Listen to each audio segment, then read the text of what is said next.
It's a great honor to give a lecture in the name of Kapuscinski, who was and remains one of my great intellectual heroes. In fact, when I was thinking of what to talk about, I could, as you might imagine, having spent all these years working on it, I could spend hours talking about the subject, and I had to decide something. So I decided that there's one piece of the work that we've been doing where Kapuscinski came in directly. In fact, in a book that was just mentioned, it's called Poor Economics, that we wrote with my colleague Esther Duflo, which was published last year. There was actually a section which had reference to Kapuscinski. There was a little bit of a discussion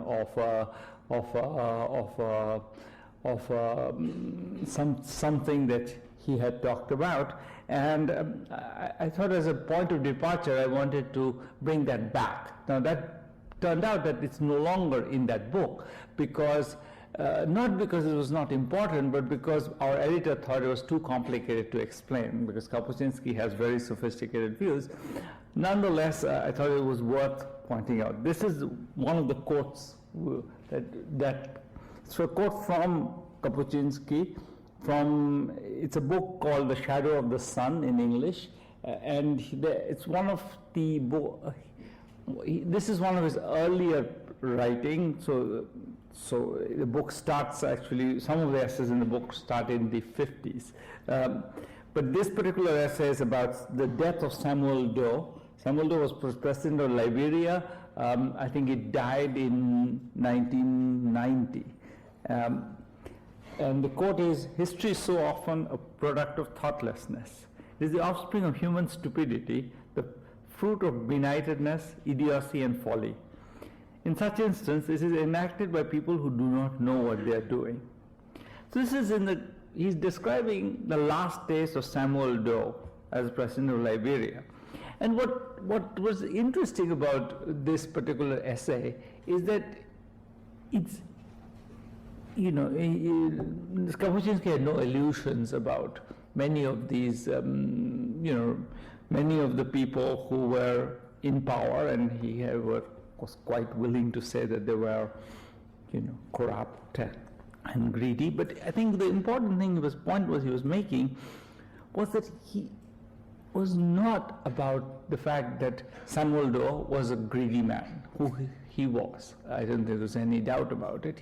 First thing he did after becoming president is he bought a bunch of Mercedes Benzes, including one which was, I think, gold-plated. So but I think what he does very carefully is say that that's not what's interesting about him or what's frightening about his rule. What's frightening about his rule was his complete dissociation from the policy process, that he was corrupt or not. He was not interested in any policy. As he says, the quote again, he governed for 10 years. The country simply came to a standstill. He didn't really know what it was that he was supposed to do as president. This is Kapuscinski's line. He didn't know what he was supposed to. And it's important because so instead, then Kapuscinski goes to describe what did Samuel do during the day? Well, he would play checkers. He liked playing checkers. He played checkers a lot. And when he was not playing checkers, he would kind of joke around with the people in his staff, and sometimes with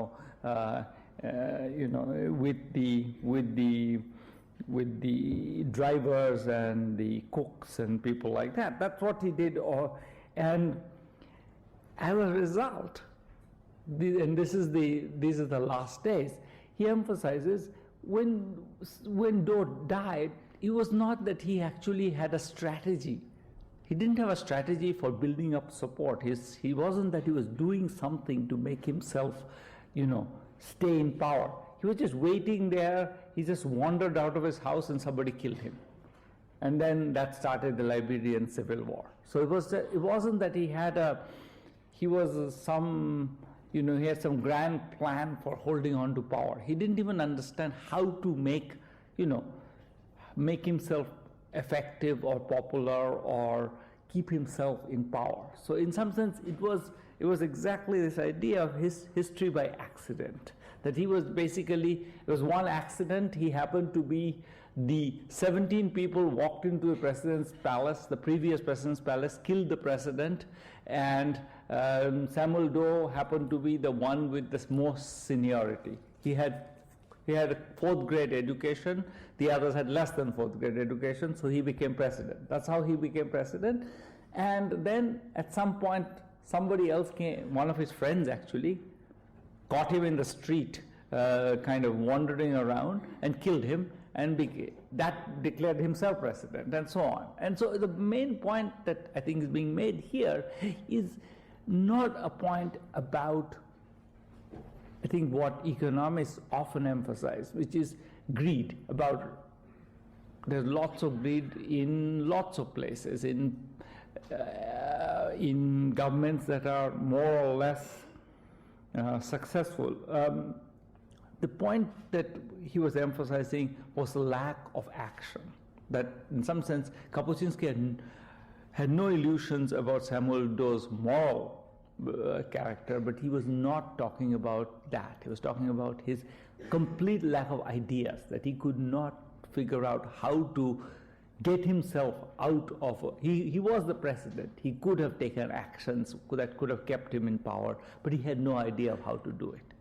So that I want to contrast that with a view that's very much I would say the dominant view in economics now, and that's what I would call the institutionalist view. The institutionalist view, and is I think best exemplified by my friends Acemoglu and Robinson, their very interesting book, Why Nations Fail. So then the theme of this book is kind of the opposite, if you like, of the Kapuscinski view. And I want to start with that contrast. So the theme of the book is that basically you have good politicians or good political systems and bad political systems. And good political systems generate good politicians who pursue good policies. And bad political systems generate bad politicians who pursue bad policies. And in a sense, these are durable equilibria of some kind. So they don't, once you are in one of those, it's hard to get out. Bad politicians prevent good policies because good policies might make them weaker. So the fundamental understanding of the nature of politics in this book is that everything's by design. People understand how to make things happen. They understand what is in their interest and what is not, and they choose what is in their interest. If you happen to be in a good political system which is democratic and competitive and open, then your interest is to do good things and you know how to do it. And conversely, if you are in a system where you happen to be in power without any democratic control, then you also choose policies to keep yourself in power, but those involve not doing things that are, to create development. So in other words, it is very much a vision of history by design, that things are either good or bad depending on the system. The system then generates the policies that are thought out, that are actively understood policies. So in other words, these are two views. One is sort of a lot of things happen because the wrong people get in the wrong place without any ideas. They then push some button and something else happens. So a kind of a history by accident view versus a history by design view. And I want to argue, I'm going to spend my time arguing that if I look at the evidence on the ground, I would say there's a lot of evidence for the history by accident view as against the history by design view. So I'm going to spend my time today mostly talking about very specific examples from different countries, but the main, if you want to think the unifying theme of what I'm trying to be arguing, I'm trying to argue against the premises of this history by design view. I'm going to argue that good politics does not necessarily translate into good policies, and conversely, bad politics doesn't necessarily always generate bad policies, because, you know, even if you're a bad politician, you may not know what's in your interest. B, even if you knew what was in your interest, your interest is a complicated thing. So I'm going to argue both of those things. And I'm going to argue that in some sense, there is nothing inevitable about bad politics that makes it persistent, that there are forces inside any system which make it change, and some of those changes, if you're lucky, go in the right direction. If you're unlucky, they go in the wrong direction. And conversely, the fact that we have democratic institutions doesn't mean that democracy is going to, by itself, just fix everything. So in other words, there is no inevitability of any of those directions. Everything is sort of contingent, and if you take the right steps, you get the good outcomes, and if you take the wrong steps, you get the bad outcomes. There's nothing inevitable or magical about institutions. That everything is going to be essentially negotiated at the level of the policy. So that's sort of the case I'm going to try to make. Now, just as background, why do I care about it? Well, if you believe in this kind of broad inevitability, then countries that are stuck, have bad institutions, are stuck, because they have bad institutions. The politicians there know how to stop it from changing. They stop it from changing. You're stuck. So therefore, people quite logically have been then arguing that you need to do all kinds of external things to make things change. So there's two very influential views. One comes from Paul Romer, who's been arguing that you just have to, the only way you can get out of this problem is by subcontracting a part of your country to a different country. So you import you create a city in Mozambique which is controlled by the Belgians, and the Belgians bring good institutions to Mozambique. That's a quite influential point of view. It follows quite logically from, if you take the view that basically once you're stuck, you're stuck. The alternative is Paul Collier, who's basically been arguing that we need to invade countries when needed. So that's another view. I guess both of those views start from the idea that we know how to run things, and so in other words, these people, once they're stuck, they won't be able to get out, and conversely, once we come in, we can fix things, and then things will go fine. This is because we know how to identify the right policy. So both sides of that, this is premised on both of those propositions. The proposition that good politicians know good policies, and that bad politicians know bad policies very well. And there's both of those are somehow premised there. And I want to argue against both of those views. I'm going to argue more generally that the political game actually is has lots of slack in it. Lots of things can happen, depends on small interventions can change things in different ways, and that we should be much more engaged with the political problem at the level, and the problem of policy at the level at which it's carried out, rather than thinking of these grand changes. Or maybe should think of the grand changes, but at least we should think about the. Okay. So let me start with some examples. In fact, I'm going to start and end with examples, and that's all I know to talk about. But so one of the things that's striking is, if you take this view of sort of bad political institutions, well, I mean, one nice example is China. So China is sort of clearly, explicitly not democratic. They make no bones about it. However, there's a nice study in China that at some point the Chinese government introduced village elections, and the village elections, a lot of people were very cynical, and they would say that, why would an authoritarian government want democracy. So it must be all fake. It must be that it's essentially that the party controls everything. And so but in fact, once you introduce democracy, it had a force of its own. It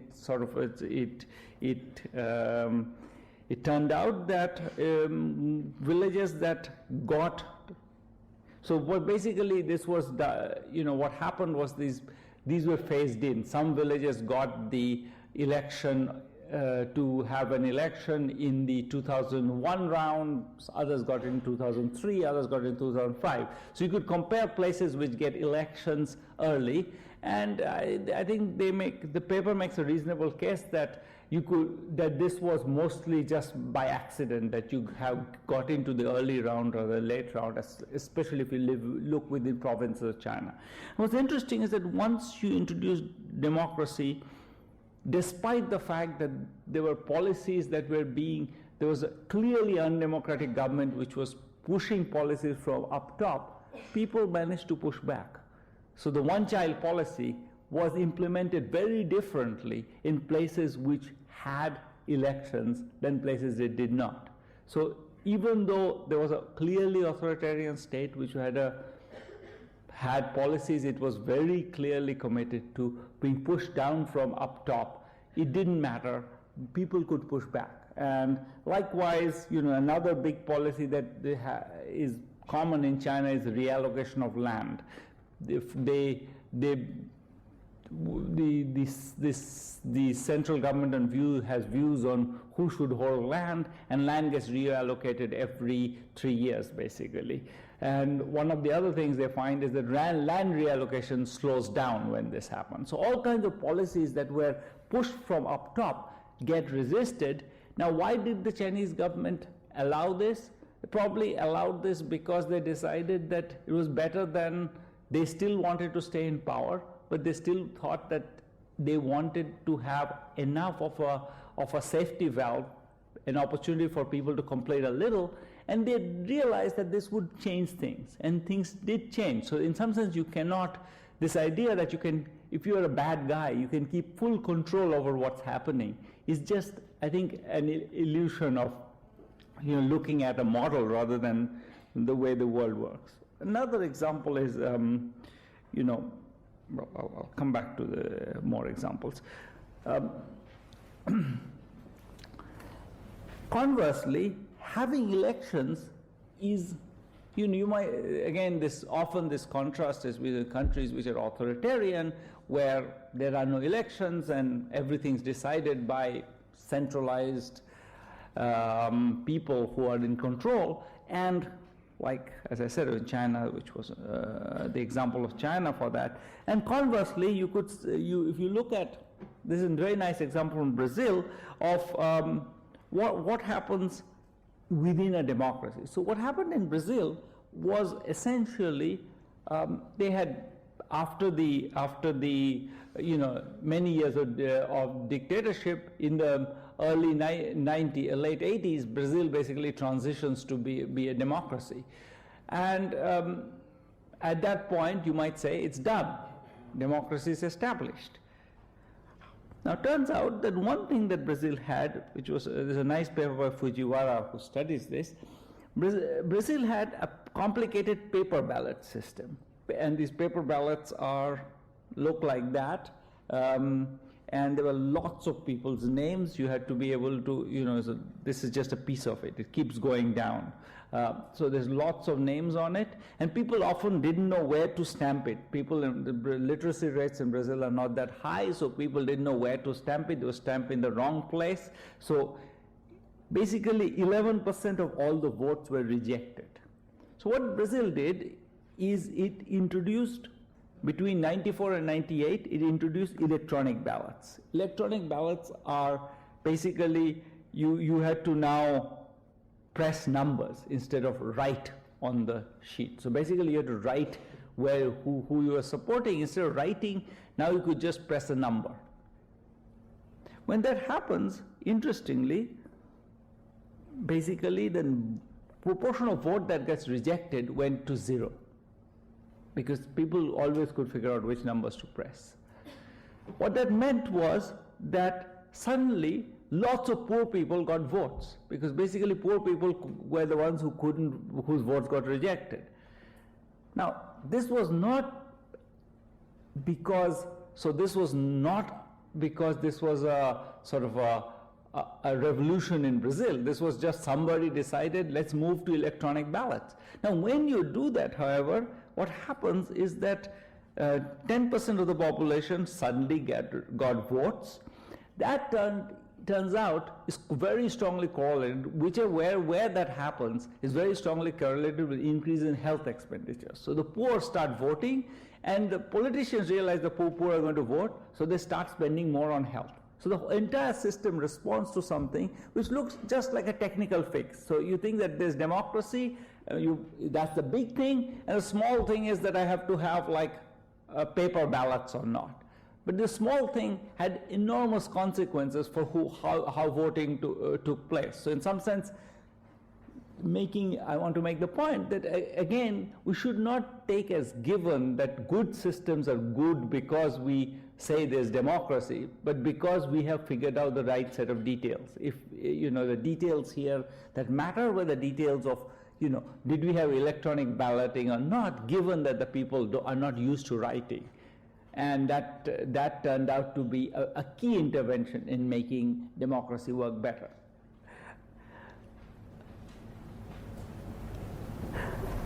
Another example, which I'm going to start and come back to, is often it's argued that, yes, democracy is not enough, and then the argument that's given is that, well, democracy is not enough because people don't know, the people vote for people who have, based on ethnicity. So people vote for people from their own tribe, people vote for the people from their own religion, people vote for people in their own caste. I mean, for example, in the US, I think if you right now see what the state of Utah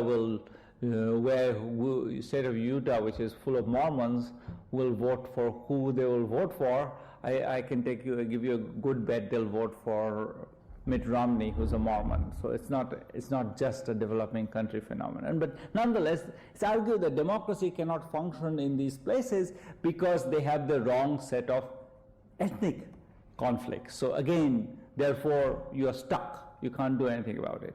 Well, it turns out, so this is a nice set of experiments, and I'll talk about one now and one later, because so first experiment, these are field experiments where Leonard Wonchekin, who was a student activist and now is a professor actually at Princeton, what he did was he basically identified 8 districts in Benin, where he's from, where during the presidential elections, in the district, one of them was sure to win. So he went and told that guy, look, you're sure to win here, so take a few villages, and in the village, don't deliver your standard message, deliver the message I'm writing for you. You're going to win in any case, so it's no problem. So basically, he got them to agree. What was the message? Well, so this is the message this was what we call the clientelist message. The clientelist message says, we're going to help your region.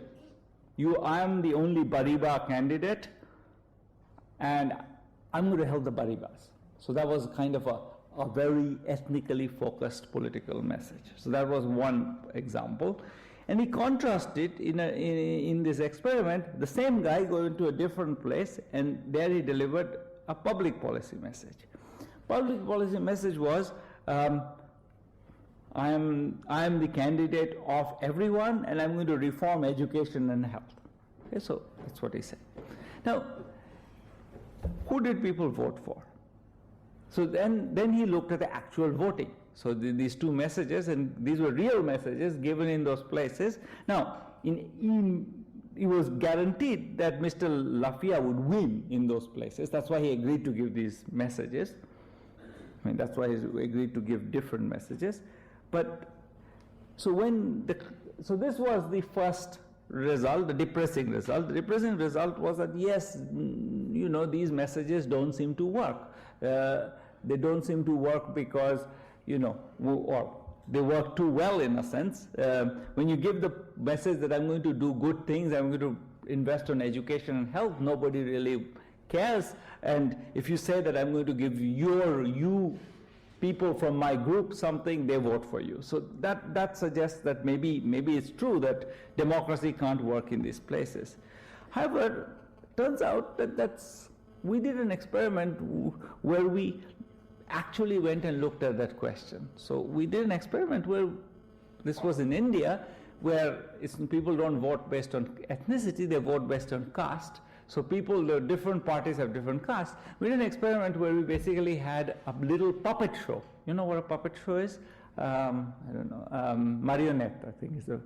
So a puppet show which went from village to village and in randomly chosen villages, the puppet show would deliver different messages. The one message we delivered is, don't vote on caste, vote on development issues. Okay? That's it.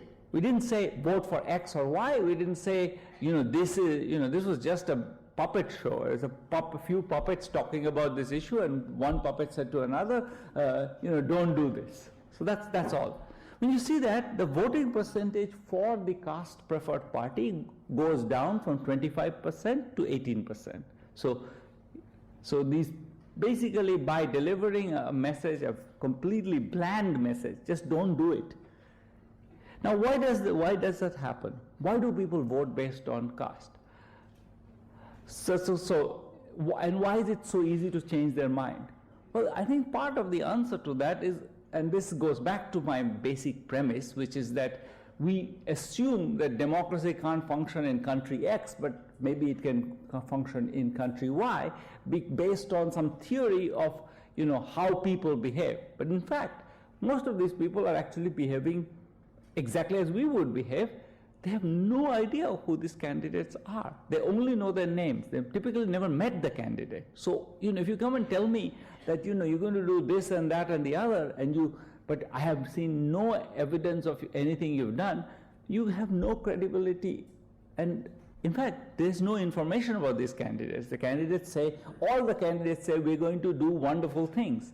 But since I've never met any of the candidates, why would it make a difference? So when you look at, one of the other things we did was in the city of Delhi, in those elections, we basically handed out, a newspaper printed report cards on the candidates. And these report cards were basically based on public information. There was nothing deep about this. It's not that somebody did lots of research. It was just, this guy had, $5 million to spend, and he couldn't be bothered to spend all of it. Things like that. So really public, easily available information. It was put in the newspaper.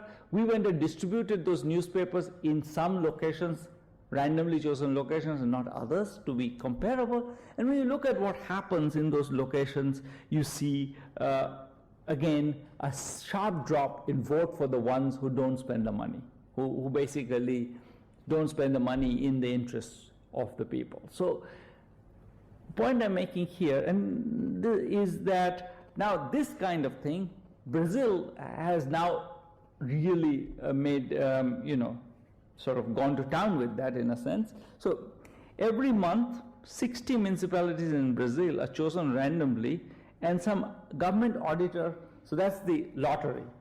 It's a public lottery, so that nobody says it's biased. So you choose a place by lottery, then the government auditors come and check their books. And the government auditor doesn't prosecute, that's separate. He just says there are 1 to 7 violations. So he lists the number of violations.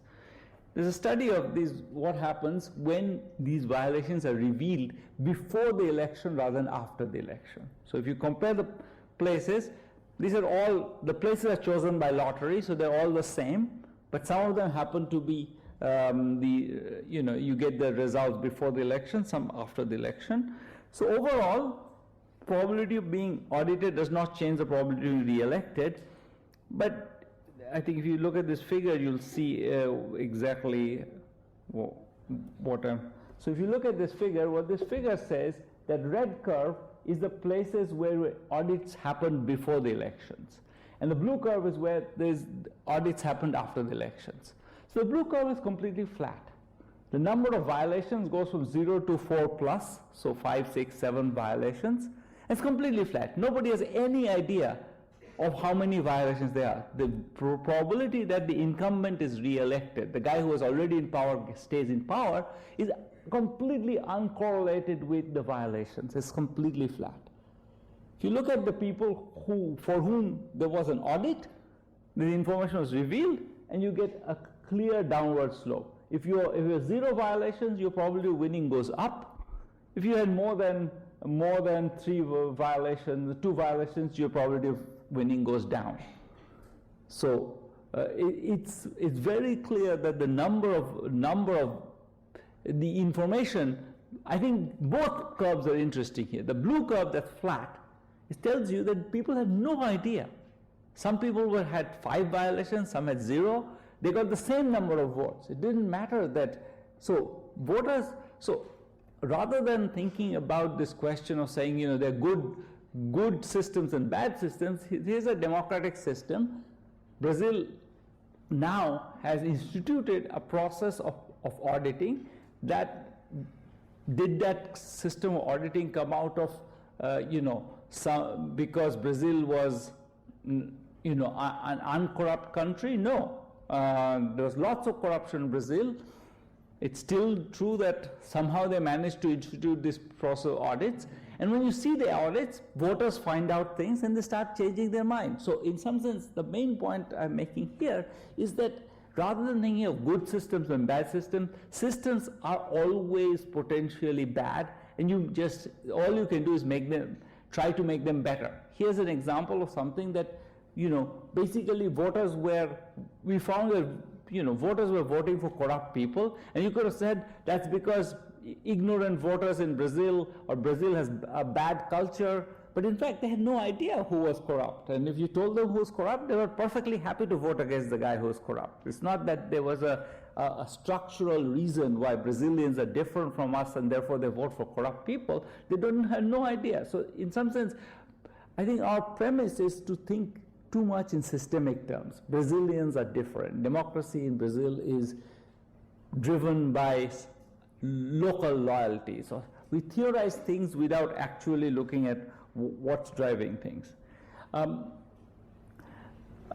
think the converse is also very important to emphasize, which is that bad policies don't just happen because of bad intentions. They often happen because of best intentions badly thought through.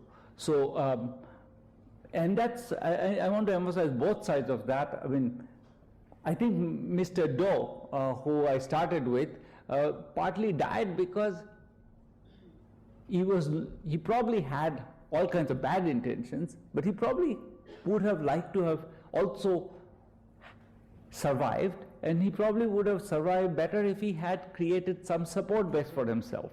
So he probably had some good intentions, but translating good intentions into doing something is not easy. That's Kapuscinski's point. Kapuscinski's point was that this guy had no idea of how to do things. And I'll give you examples of much well-intentioned policies run by people who have either no idea of what to do, or if they have an idea, they might have had an idea, they've not thought enough about it. So I'm going to give the first example is in the state of Bihar in India, the health administration decided they're going to have health checks on everybody. And this is going to be a complicated health check. I'll show you the health check. There was going to be 25 lines of information on each child.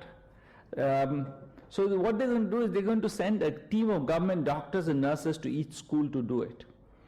So somebody just went and calculated the number of children each team would have to measure every day. Just mechanically, just the number of people who have to be measured. So that turns out this is a distribution of children who have to be measured per school by a single team of 5 people every day. So the median is 400 and the maximum is 900. Now, there are only, that means basically there's 6 hours in a school day, so you'll have to be maximum measuring a child every 3/4 of a minute or something. So, you can't measure a child every 3/4 of a minute. So what happened? What happened is was predictable. Every child, you write down the height, you write down the weight. Then you keep everything empty, you keep everything empty, you keep everything empty. This was not a plan, this was a perfect, I know the person who initiated it. He's not corrupt at all. He's a fine, upstanding bureaucrat he just didn't spend 5 minutes thinking about how to design the program, and you get the results you get. Another example, also I think we often, even within the good system, there are premise that good systems, when people are not corrupt, things will go right. I think the premise is that corruption is the only thing that goes wrong. So here's an example. So villages in Indonesia has lots of these targeted anti-poverty programs. So these are programs where poor people get something from the government, rice or money or something. Now, how do you identify the poor? So for this particular program, we were asked to design a way to target the poor, and we were very worried. Everybody worries all the time about corruption and governance issues. So people were very worried about it. So basically, we were asked to find some way to do it. So one way to organize that was to just go to the village and ask some people, who are the poorest people in the village. And people were very worried that if we go and ask the village leadership, they're going to all say, my cousin is the poorest person, and so all the money will go in corruption. So that was their worry. So what we did was we organized 2 ways of doing it, and these villages were randomly chosen. One set of villages, we just went and asked the village elite. Another set of villages, we went and asked we made a big meeting of all the villages, and we asked them who the poorest people were. As a point of fact, there was no difference in who they chose. However, there's a very important systematic fact which is more interesting than that. So there's the effect, the corruption effect we were trying to control. The elites didn't really name anybody different from the others. However, most people got it wrong. And why did they get it wrong? Basically, we had randomly, to figure this out, we had randomly ordered the people being ranked. So you had to rank people. You had to say, X is poorer than Y is poorer than Z. Now, we had randomly chosen who would be ranked. So the people who were ranked at the beginning of the meeting were ranked very accurately. And people who were ranked at the end of the meeting were ranked extremely inaccurately. People just got tired of doing this. So in other words, the physical act of ranking people was much more difficult than controlling corruption in this context. Controlling corruption was not a problem.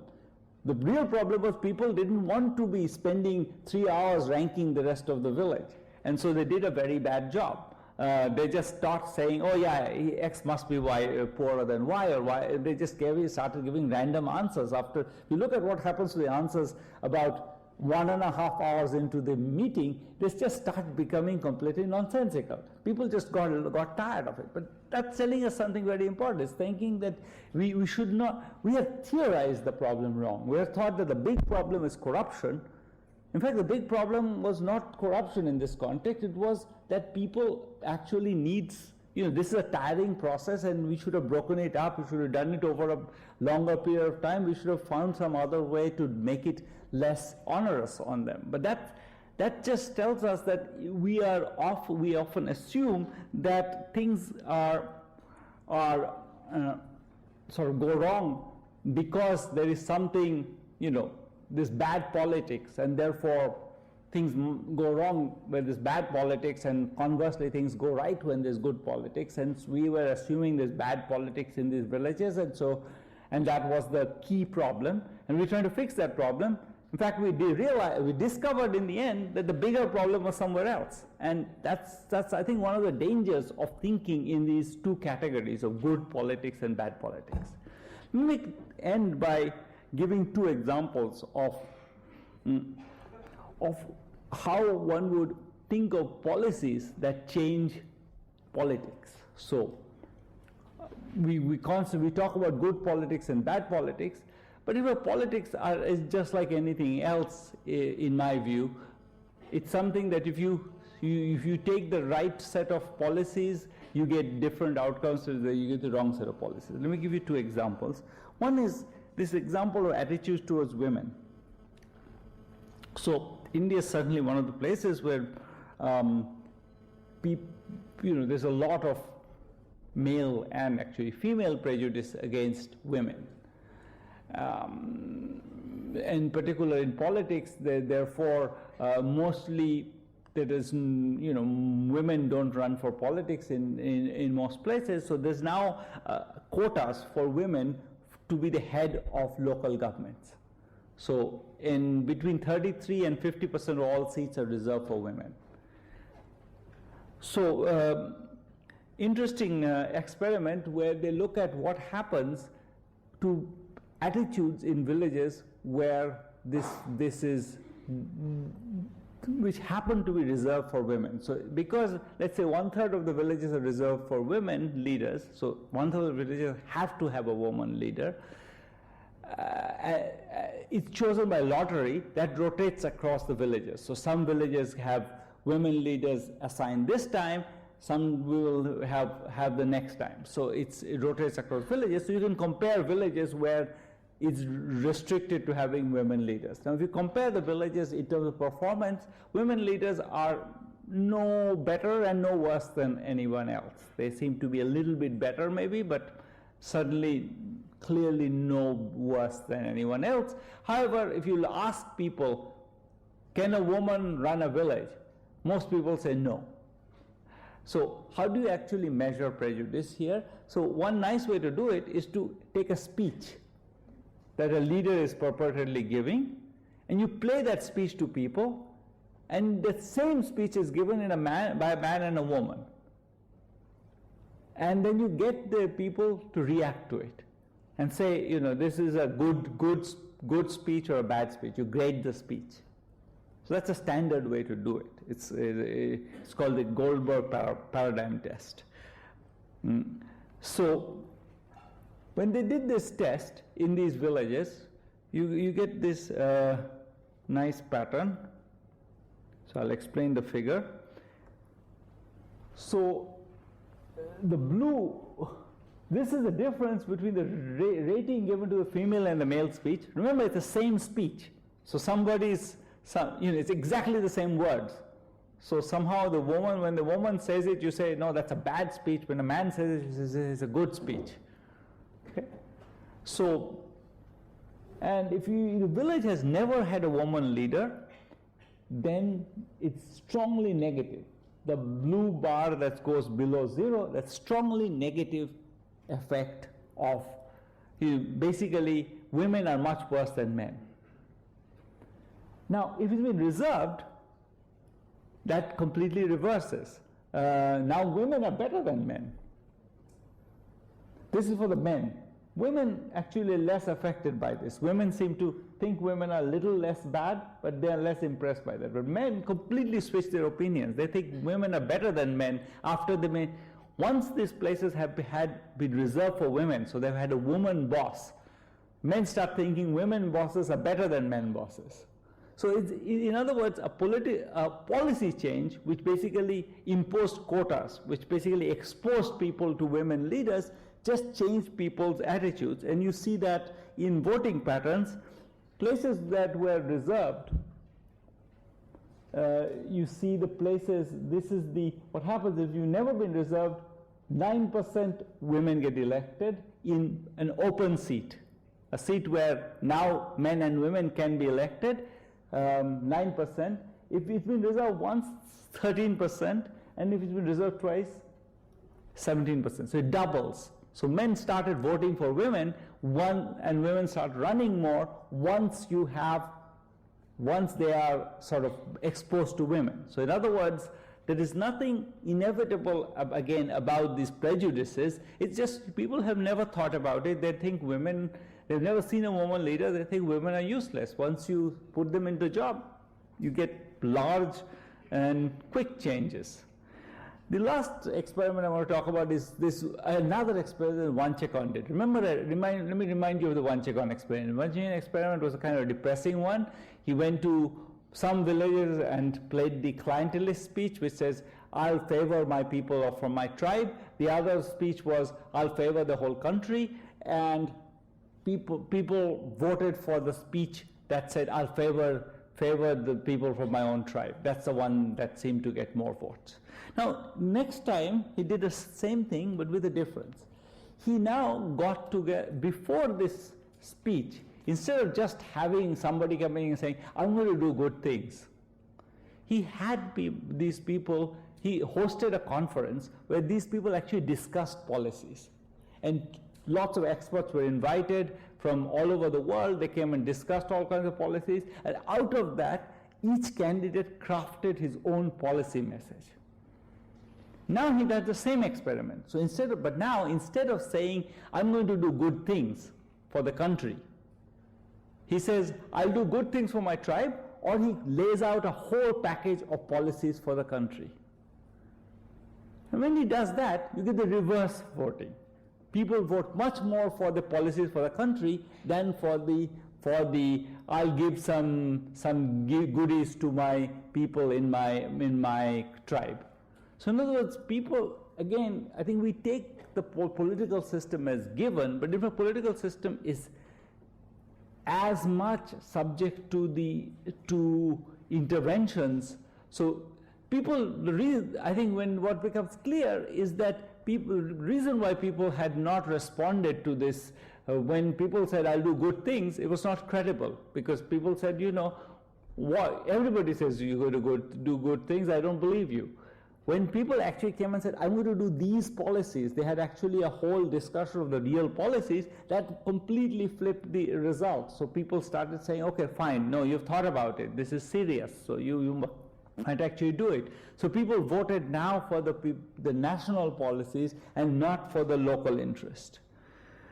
So basically, in general, I want to conclude, I want to say that I think we can get ourselves into an intellectual trap by thinking in terms of these absolute categories of institutions, that there are good ways of doing things and bad ways of doing things, good countries and bad countries, good politics and bad politics. In fact, all of these things are negotiated all the time. And the fact that we have democracy in one country doesn't mean that the politicians know how to do health checks.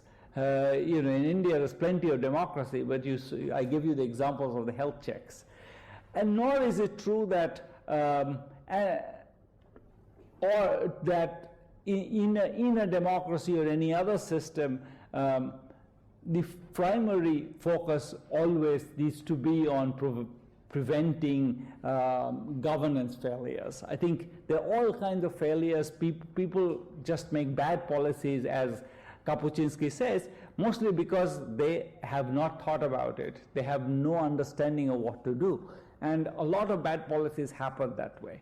And I think if we take the institutions of these countries as given and basically make ourselves bystanders, say that, these countries, they have their own problems, they'll have to solve it, rather than saying most countries have bad policies not because of particular design, but because of various accidents, and therefore we need to be there and we need to selectively, wisely, not obviously overbearingly, but we still need to be there. We need to be watching. We need to be intervening intellectually and through the policy process.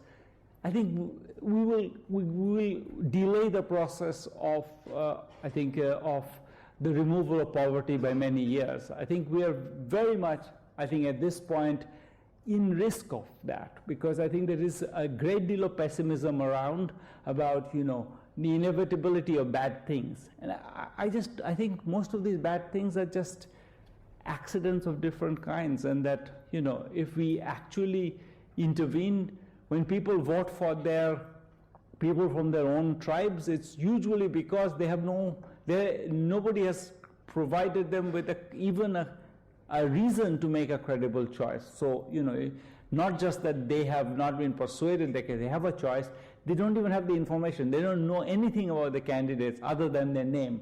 So if you don't know anything about the candidates other than their name, you often vote for the one which has the same name as you have. But it's not because there is a, you know, deep structural impossibility of change that this is happening. It's because we haven't really, I mean, the institutions have not been developed in a way that makes them effective. And I think that's the general point where I don't know that Kapuscinski would agree with most of the other things I said, but I think that one point I take away from him. Thank you very much.